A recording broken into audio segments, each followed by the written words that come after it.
My name is Michelle Taylor. I am 30 years old. I am a journalist at a newspaper in Nashville, Tennessee, where I have covered local government and community issues for 6 years.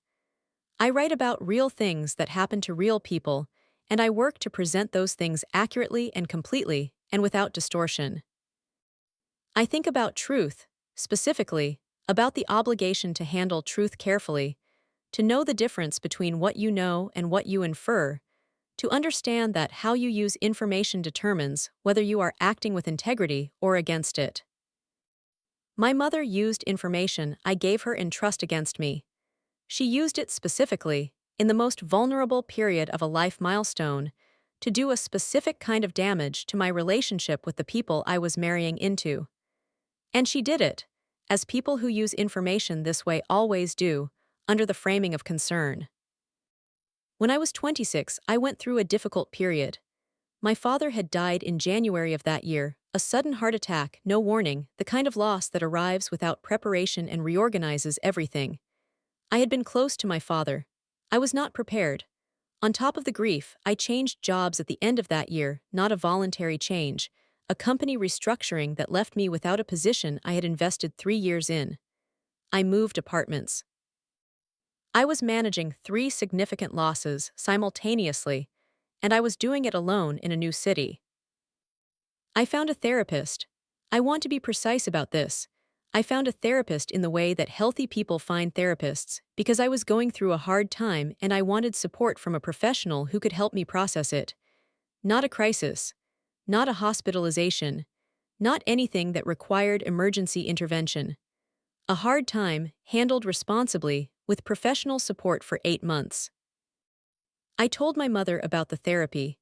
Not because I was required to, because I trusted her. Because she was my mother and she knew about my father's death and the job loss, and I had not wanted her to worry, and telling her I was getting help felt like the honest and reassuring thing to do. I told her in March of that year. I said, "I am seeing a therapist, it is going well, I wanted you to know." She said, "That is so brave and such a healthy choice." She took the one thing I trusted her with and used it like a weapon. 4 years later, 3 weeks before I was supposed to marry Ryan Scott at a venue in Brentwood, Tennessee, my mother contacted Ryan's mother privately and told her that there was a mental health history she felt the family should be aware of. She framed it as concern. She deployed it as sabotage. And I found out when Ryan's mother called Ryan, and Ryan called me, and I stood in the wedding venue we had reserved 6 months earlier with a dress on a hanger behind me, and understood what my mother had done. I want to tell you about the therapy, because the therapy is the thing my mother weaponized, and it deserves to be described accurately before it is described through the lens of what was done to it. My father, Robert Taylor, died on January 14th, 3 days after his 58th birthday. He had a massive heart attack in the kitchen of the house in Memphis where I grew up, while making breakfast on a Tuesday morning. He was alone. By the time the ambulance arrived, he was already gone. I was in Nashville. I drove to Memphis that afternoon, and I arrived at a house where my father was not. I am going to say what he was to me, briefly, because the grief is part of this story and the grief deserves its specificity.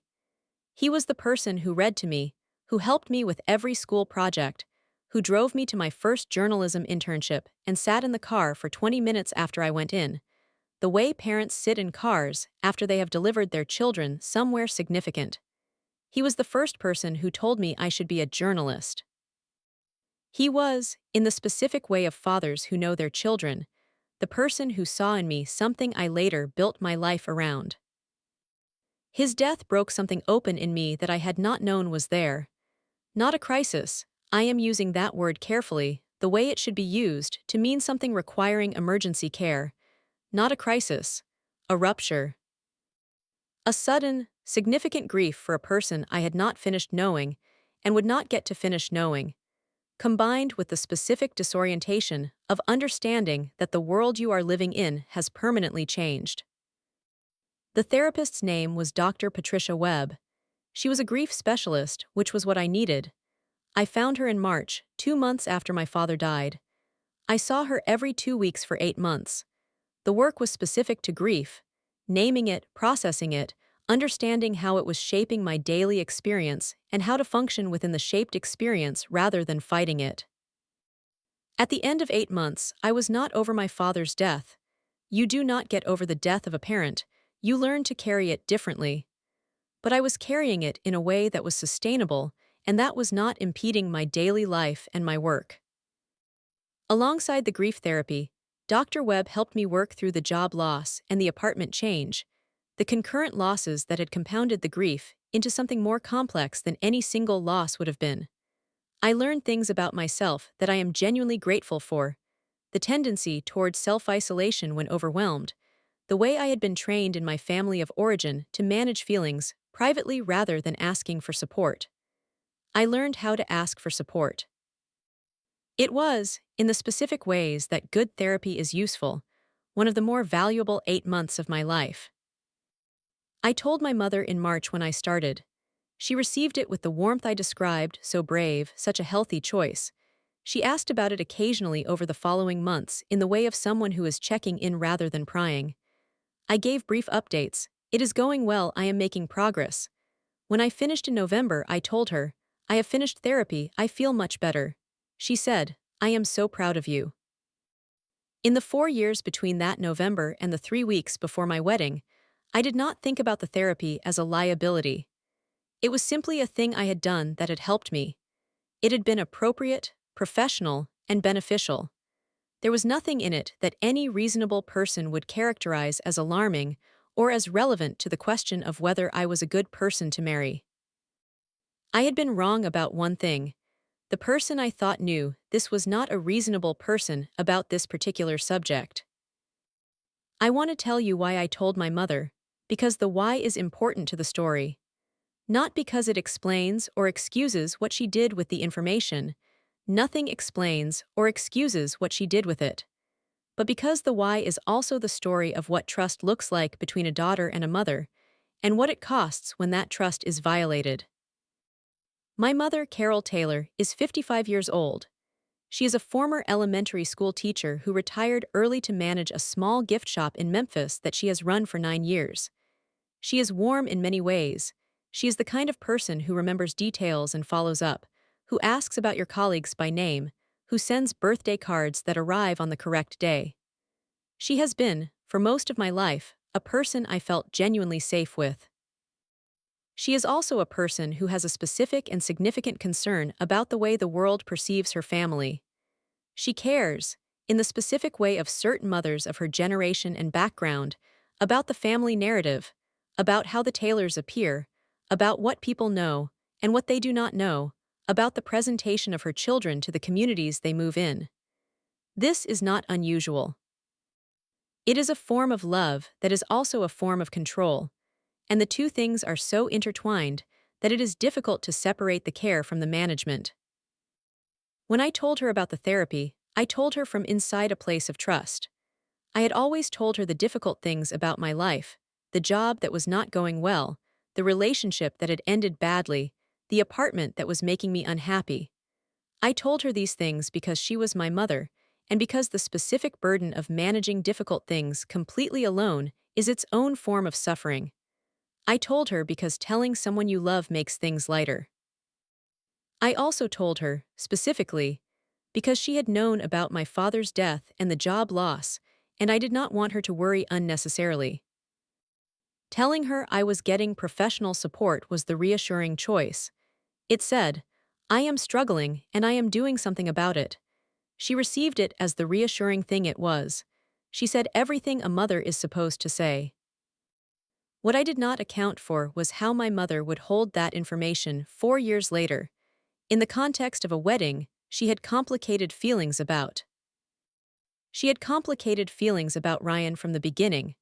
Not hostile, Carol is rarely hostile in an obvious way, but uncertain in the specific way of a woman whose daughter is getting married to someone whose family she does not know well, and whose background she has not fully assessed.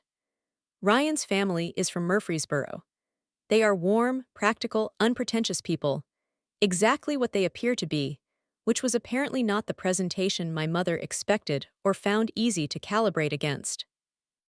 She had met them at the engagement party, at a family dinner, twice more in the following year. She was warm to them.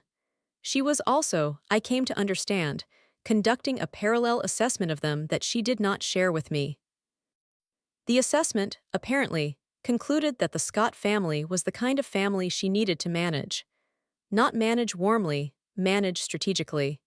Introduce information that would give her leverage. Create a dynamic in which she was the person who knew things the Scotts did not know, and in which that knowledge made her relevant to the outcome of my wedding.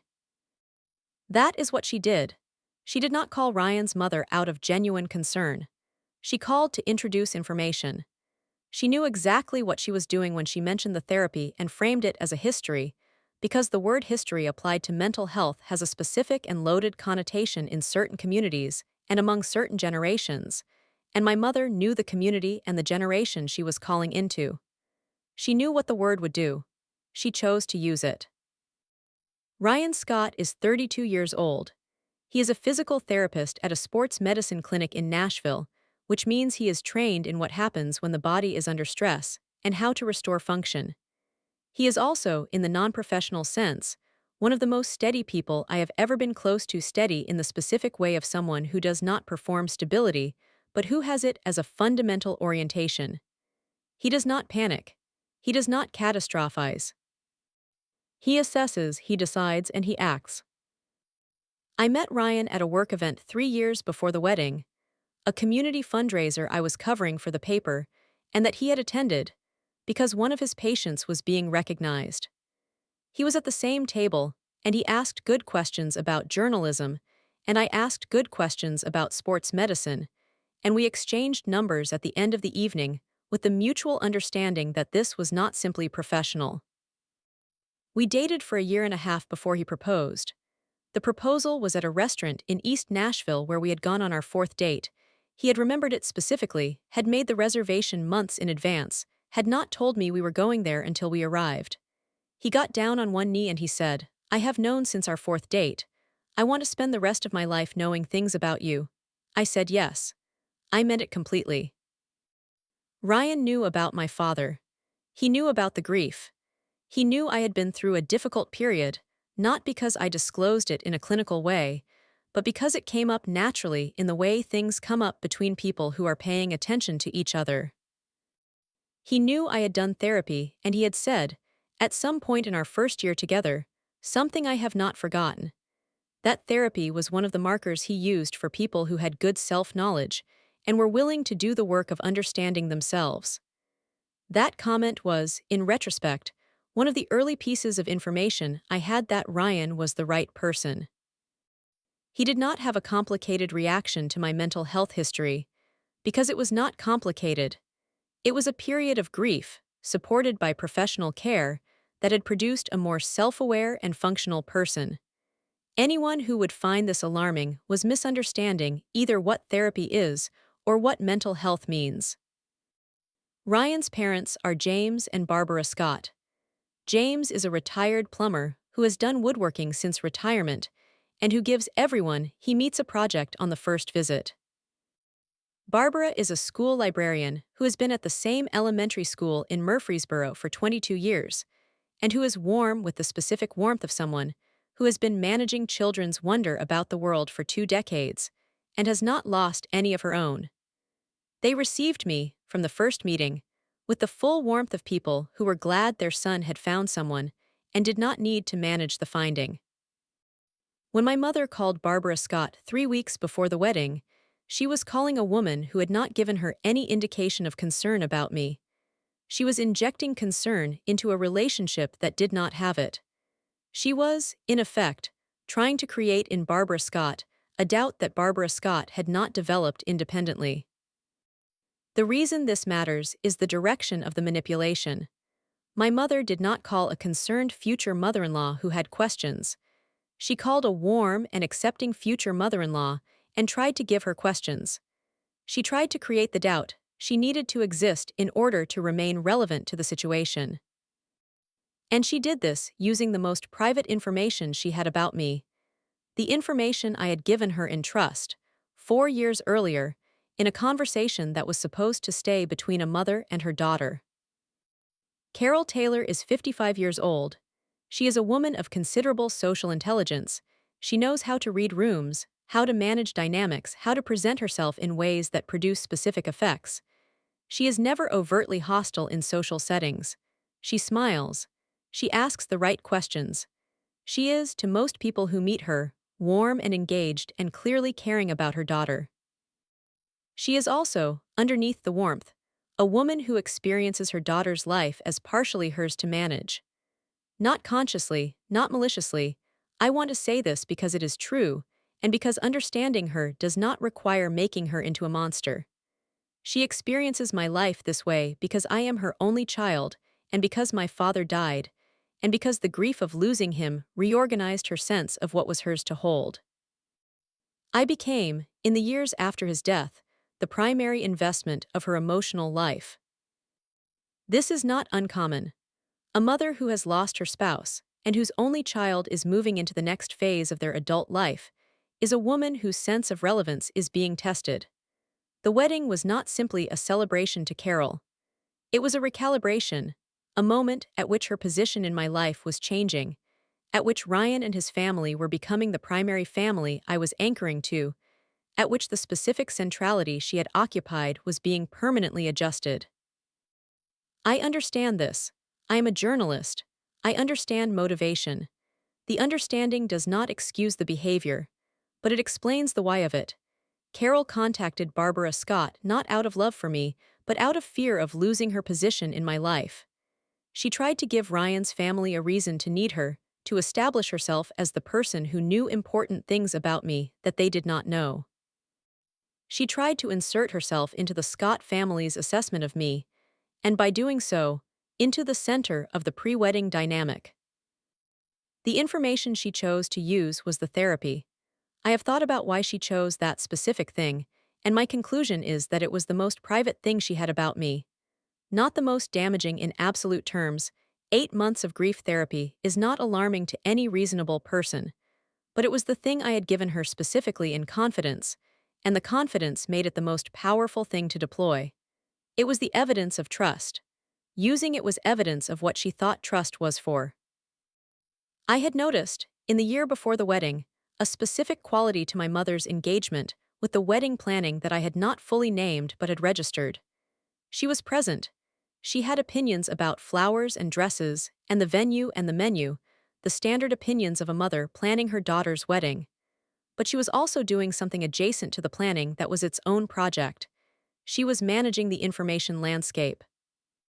She was careful about what she told Ryan's family and what she did not tell them. She positioned herself in conversations with Barbara Scott as the primary source of information about me. She called Barbara more than I would have expected her to call, given the early stage of their relationship. I noticed this, and I did not name it because I wanted to believe it was enthusiasm. I wanted to believe it was a mother being present at her daughter's wedding. It was both of those things. It was also something else. And then on a Tuesday in September, 3 weeks before the October wedding, Ryan called me. He was at work when he called, which was unusual. He almost never called from work unless it was important. He said, "My mom called me this morning." He said, "She is upset about something your mother told her." He said, "She has concerns about the wedding." He said, "Michelle, what did your mother say to her?" The 3 weeks before the wedding should have been the 3 weeks before the wedding. They should have been the final logistics, the last-minute adjustments, the nervous and joyful energy of two people approaching something they had been working toward. We had our venue, a renovated farmhouse in Brentwood that we had fallen in love with on our third venue visit, and that we had booked immediately. We had our caterer, our photographer, our officiant. We had 112 guests. We had my dress. Ryan and I had talked about the wedding in the way of two people who were genuinely excited, with the specific combination of nervousness and certainty that belongs to people who know they are making the right choice, but who also understand that the event they are planning is significant and deserves the energy they are giving it. We were good. The 3 weeks before were supposed to be good. The call from Ryan on a Tuesday changed the character of those 3 weeks. He said, "My mom is upset about something your mother told her." He said, "She called this morning and she asked me if I was sure." He said, She said your mother had contacted her and had mentioned that there was some history she thought the family should know about. He said, Michelle, what is she talking about? I knew immediately. Not because there were multiple possible things my mother might have shared, there was one thing, specifically, that was both private and that my mother had been told about in confidence. I knew before Ryan finished the question. I said, the therapy. She told your mother about the therapy I did when I was 26. Ryan said, that is what this is about. I said, I think so. He said, Michelle, grief therapy you did 4 years ago. I said, I know. He said, I am going to call my mom back. I said, can you find out exactly what your mother was told, the exact language? I need to know what she said. He said he would find out. He hung up. I sat with my phone in my hand in the parking garage of my office building for 20 minutes. He called back 45 minutes later. He had spoken to his mother. He had asked for the exact language. His mother had told him. Carol had called her and said that she thought Barbara should know that Michelle had a mental health history, that there had been a period that had required treatment, and that she was not sure it was something that had been fully resolved. She had said it as concern. She had said, I just think you should know what you are getting into. What you are getting into. As if I were a liability. As if grief and therapy were defects that needed to be disclosed before a transaction. As if the thing I had done that was the most responsible and healthy possible response to loss was evidence of a flaw in my character. I sat with those words for the 45 minutes between Ryan's first call and his second call, and for the rest of that Tuesday, and for the days that followed. I sat with them, and I sat with the specific, particular grief of understanding that the person who had used that language was my mother. The person I had told in trust. The person who had said so brave and such a healthy choice. I sat with it, and I decided what I was going to do. I did not call my mother that day. I have been asked since why I waited, why I did not call her immediately, why I gave her 2 days before I confronted her. The answer is the journalist's answer. I needed to have the full information before I acted. I needed to confirm what had been said, to understand who had been told, and when, to have a complete picture of the thing I was going to address before I addressed it. Ryan provided some of this. He had talked to his mother and had got the language. His mother had also, I learned, told his father and his sister. The information had not stayed between Barbara Scott and my mother. It had moved, the way information moves in families, through the network of people who were coming to our wedding, and who were now holding a false and stigmatizing characterization of the woman their son and brother was about to marry. I called Ryan's mother myself, not with accusation, with the specific directness of a journalist who needs accurate information from a source. I said, Barbara, I understand you spoke with my mother. I need to ask you directly what she said and how you received it. Barbara was, to her credit, completely honest. She said, Carol called me last week. She said she felt I should know that you had a mental health history and that she was not sure it had been fully resolved. She said she told me because she was worried about Ryan. She said she was sorry if she had caused concern. She had seemed very sincere. I said, Barbara, I want to tell you what my mother was referring to. When I was 26, my father died. I was grieving and I was managing other significant life changes simultaneously, and I made the decision to see a therapist for 8 months. I am not in therapy now. I was never in crisis. I never required emergency care. I sought grief support after the death of a parent, which is the appropriate response to grief. That is what she told you was a history. Silence on the line. Then Barbara said, that is what she told me about. I said, yes. She said, Michelle, I am so sorry. She stopped. Then, I did not know the context. She presented it as if I thought there was something more serious. I said, I know. She presented it that way deliberately. Barbara was quiet for a moment. Then she said, I want you to know that my opinion of you has not changed. Not because of what she said. My opinion of you is based on knowing you for a year and a half. I am sorry that your mother did this. I thanked her. I told her I would be in touch about next steps. I hung up. I called Ryan. I told him what Barbara had confirmed. I told him what I was going to do. He said, I want to be there. The confrontation was going to happen with Ryan present. Not because I needed his support. I am a journalist. I can hold a hard conversation. But because having Ryan present when I confronted my mother meant that both families would receive the same information at the same time from the same source. It meant my mother could not manage the aftermath separately, could not call Ryan's family with a different version after I had confronted her privately. Both families would know the truth simultaneously. That was the architecture I needed. Ryan drove to my apartment on the Wednesday evening, 2 days after the Tuesday call. We sat at my kitchen table, and we talked through what had happened and what I was going to do. I had already decided on the architecture.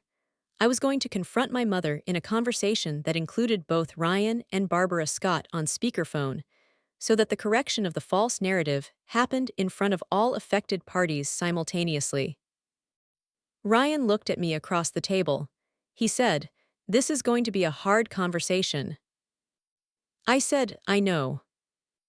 He said, "Is this the conversation you want to have 3 weeks before our wedding?" I said, "It is the conversation I need to have 3 weeks before our wedding. If I do not have it now, I go into the marriage carrying it. And your family carries a false impression of me that your mother is going to feel uncomfortable about for a long time. This needs to be addressed." He said, "Okay." He said it the way he says things when he has assessed the situation and arrived at the conclusion that the course of action being proposed is correct. Not dramatically. Just, okay. He then said something that I want to give to you, because it is the thing I love most about Ryan. And it is relevant to this story in the specific way that the behavior of the person who stands with you is relevant to the story of the person who betrayed you. He said, "I want to say something before we do this. I need you to know that nothing she could have said to my family about you would have changed my mind. You could have been in intensive therapy for 5 years, and it would not have changed my mind.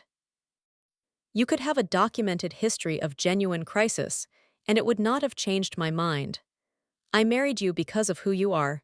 Nothing she says about you to anyone changes who you are." I did not cry. I am not a public crier, or not often. But I held on to that statement for the next 3 weeks, and I hold on to it still, because it was the thing that my mother was trying to undermine when she called Barbara Scott. She was trying to introduce doubt about who I was to the people my future husband loved. She failed, because Ryan's knowledge of who I am was not susceptible to her doubt injection. But he said it out loud, so I would know he had thought it clearly and intentionally and meant it. We made the plan for the confrontation.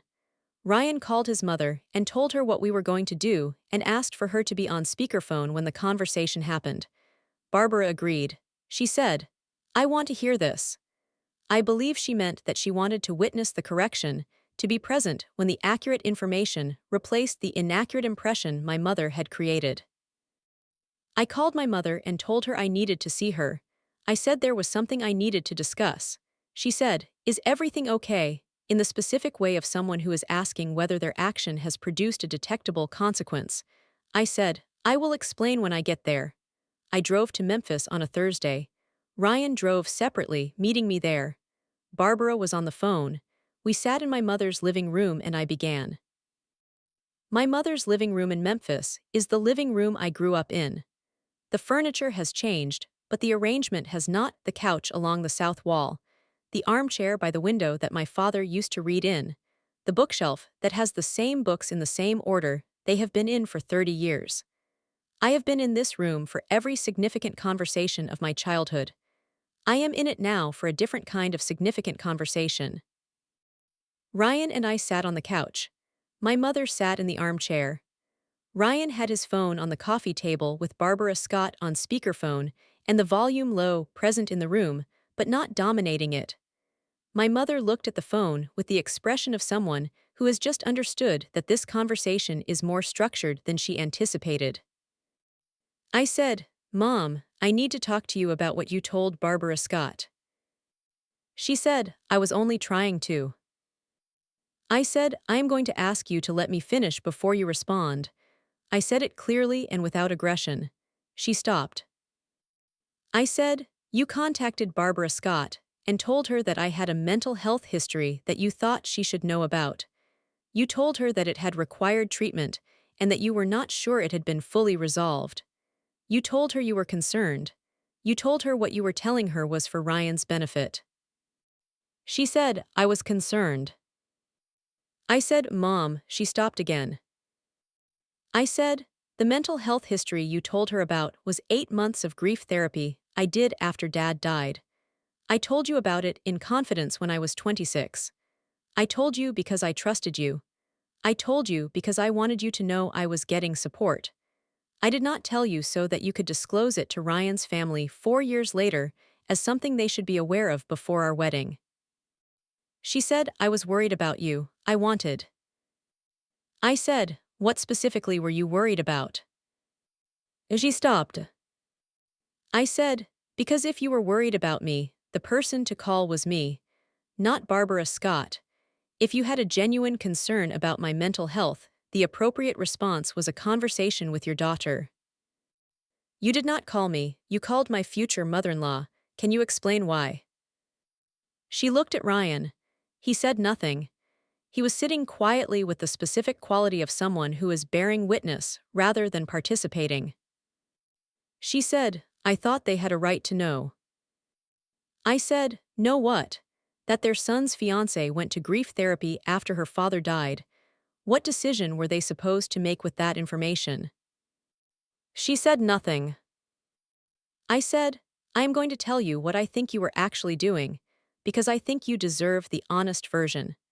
I think you were trying to insert yourself into the center of our wedding by positioning yourself as the person who knew important things about me that Ryan's family did not know.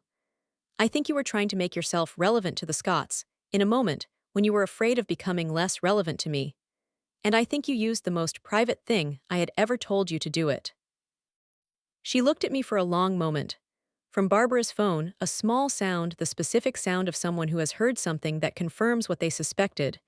My mother said, "That is not," she stopped. She started again. "I did not mean to," she stopped again. And the stopping itself was the answer I needed. The person who has been falsely accused stops because the accusation is wrong and they need to correct it. My mother stopped because she was trying to find a version of what I had described that was defensible, and she could not find one. My mother was quiet for a long time. Ryan beside me was still. Barbara, on the phone, was silent. Then my mother said, "I was scared." She said it to the armchair cushion, to her own hands. Not as an excuse, she said it the way people say things when they have stopped trying to construct a defense and have arrived at something true underneath the construction. She said, he is your whole life. You love him in a way I can see and that I cannot explain. And I knew that when you married him, everything would change. The way I am part of your life would change. I would become less central. And I did not know how to hold that." She looked at me. "I am not saying this is an excuse. I know it is not an excuse. I am telling you what was underneath what I did, because you asked me to be honest, and I am trying to be honest." I said, "I hear that." She said, "What I did was wrong. I used something you told me in confidence. I used it because I thought if they had concerns about you, I would be the one who could reassure them. I would be the one who knew you best. I would matter in a way I was afraid I wasn't going to matter anymore." She closed her eyes. That is the truth of it. From Barbara's phone, "Carol, I want to say something." Barbara's voice was calm, the specific calm of someone who has prepared what she is going to say and is going to say it clearly. She said, "I want you to know that what you told me did not change my opinion of Michelle. I have known Michelle for a year and a half and nothing you said altered what I know about her from that time. But I want you to understand what you did. You tried to plant doubt in my mind about my son's future wife. You used private information to try to give yourself leverage in a situation that was not yours to control. And that was wrong. Not just wrong for Michelle, wrong for Ryan, wrong for my family. We did not need your information or your management. We made our own assessment of Michelle, and our assessment is that our son has found a good person. Your call was not helpful, it was harmful." The room was quiet for a moment. Then my mother said, "Michelle, I am so sorry." She said it to me directly, without the defensive packaging it had arrived in so many times before. Just, "I am so sorry." And I sat in my father's armchair in the living room I had grown up in, and I received it with the specific tiredness of someone who has been given a right thing too late, but who is choosing to receive it anyway, because it is all that is available, and because my wedding was 3 weeks away and I needed to move forward. Barbara called me the following morning. She said, "I spoke with James and Sarah last night. James was Ryan's father, Sarah was his sister. I told them what had actually happened, what Carol had told me, and what you told me yesterday. I wanted to correct the record with everyone who had received the wrong information." I said, "Thank you, Barbara." She said, "I want to say something else.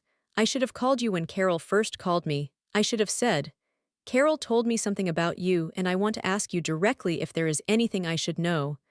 I did not do that. I held what she told me without checking it with you, and that was a failure on my part. I am sorry." I said, "You were acting in good faith on information from someone who should have been trustworthy." She said, "That is generous. I still should have asked you directly." Barbara Scott is a school librarian who has spent 22 years teaching children that you verify information before you accept it as fact. She knew she had not followed her own professional standard. I appreciated the honesty. Ryan's father called Ryan that day. He said, "I want you to know that your mother told us what happened, and I want to say on behalf of this family that we think your mother is a good man, and Michelle is a good woman, and we are looking forward to the wedding." He said your mother, he meant Michelle. He said it warmly, and with the deliberate correction of someone who wanted the right thing on record. Ryan's sister Sarah texted me, "I want you to know I'm on your side. Also, your future mother-in-law is my favorite, and she handled this exactly right." The 3 weeks before the wedding had become 3 weeks of correcting a false narrative while also planning a wedding, which is a specific kind of exhaustion I do not recommend. But by the time the 3 weeks were over, the Scott family held accurate information about me. My mother had spoken her apology, and Ryan had said, at my kitchen table on the Wednesday before all of it, the thing that I carried through all of it like a lamp, "Nothing she could say would change who you are." We got married on the first Saturday of October at the farmhouse in Brentwood. The weather was exactly right, the kind of October, Tennessee day that makes you feel the year is giving you something as a gift. The trees were beginning to turn, and the light was golden, and my dress was exactly what I had wanted. My mother was there. She walked me down the aisle, in the place my father would have walked me, because she is my mother and she was the parent I had, and the wedding was not the place to litigate what had happened in the 3 weeks before it. She walked with the specific care of a woman who understood that she was holding something she had almost broken and was being trusted with it anyway. I chose to trust her with it. That choice was mine to make, and I made it. Ryan was at the end of the aisle. When I reached him, he took my hands and he said, very quietly, "You are exactly who I chose." I said, "I know. We got married." My mother and Barbara Scott sat at adjacent tables at the reception. I watched them talk. Not warmly, they had not arrived at warmth yet, but civilly, carefully, with the specific quality of two women who had been through something complicated and were finding their way to the other side of it. I watched them and I thought, this is what the repair of a thing looks like. It is not the absence of what happened. It is the choosing to be in the same room anyway. Carol and I have had several conversations since the wedding. She is trying. Not perfectly. She is 55 years old, and some things are deeply embedded and do not change completely. But she is trying in the ways that matter. She calls me directly instead of routing through Ryan's family. She has not shared private information with anyone. She has been present in the ways I have invited her to be present without overreaching. The therapy I did at 26, the grief therapy that my mother used as a weapon, I have thought about it differently since the confrontation. Not as something that needs to be defended, as something I am genuinely glad I did, as evidence of my own good judgment in a hard year. My mother tried to make it a liability. It is, in the most accurate assessment available, one of the better decisions I have made. It helped me become the person Ryan chose. It helped me understand myself well enough to be in the room I needed to be in. I am glad I went. I am glad I told my mother. I am glad the record has been corrected. I am 30 years old. I am a journalist. I deal in information, in the accurate gathering and responsible presentation of truth. What I keep from this story is a specific and clarifying understanding of what privacy is and what it is for. Privacy is not secrecy. Privacy is the right to choose who holds your most vulnerable information and under what conditions. I chose to give my mother that information in the context of trust. She chose to deploy it as a tool. That choice she made is not a reflection on the information itself or on me for having it. It is a reflection entirely on her judgment and her priorities in that moment. I also keep the specific knowledge that Ryan's response to the therapy, before the confrontation, when I told him 4 years earlier, and in the kitchen on the Wednesday before the confrontation, was the response of a person who understood what therapy was and what it meant about me. He said it was a marker of good self-knowledge.